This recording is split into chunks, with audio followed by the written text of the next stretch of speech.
שרציתי לבוא לראות איתך. למה? מה, איפה הוא גר? שנייה.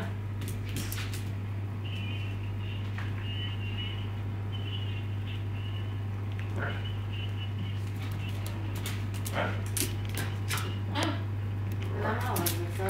רציתי לראות איתך בקולנוע. טוב, איך שבא לך? זה רצו חתימה.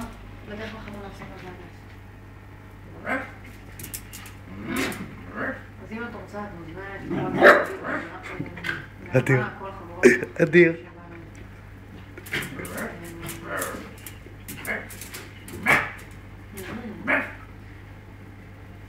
אז איך שבא את רוצה, את מוזמנת.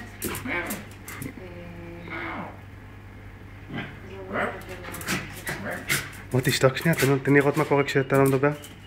על הטמבל נראה לי שאני לא, לא על כל דבר. למה? מה עוד יש לך? לא יודע עוד אחד. אדיר. מפגר. היא מפגר. בוא לפה חמוד, בוא לפה. בוא אליי. לא עולה לי כרגע משהו למשהו. אריק.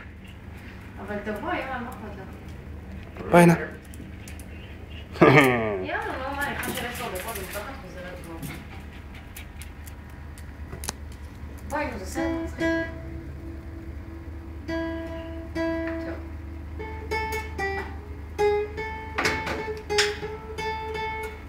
תזיזי טיפה את הבובה עם הרגל או משהו.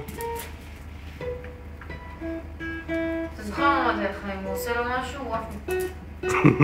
תפסת בזנב. אדיר. חכי רגע.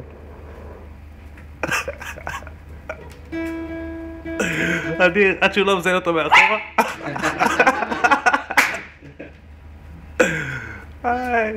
עד כמה באמצע הלילה תראה אותו עם הבובה עליו ככה. מתחיל לפמפם אותה. אחר כך הסרטון הזה עולה לפייסבוק והאחיות שלי לא מבינות מה זה מזיין.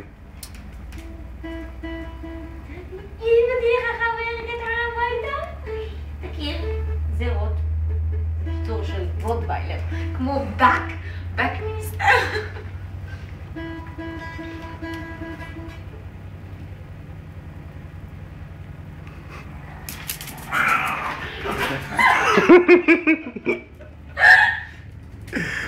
ממש פחד ממנו.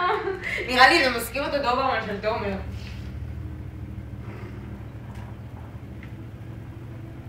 שיתקוף אותו פתאום כזה. בוא נשחק את זה בפתאום.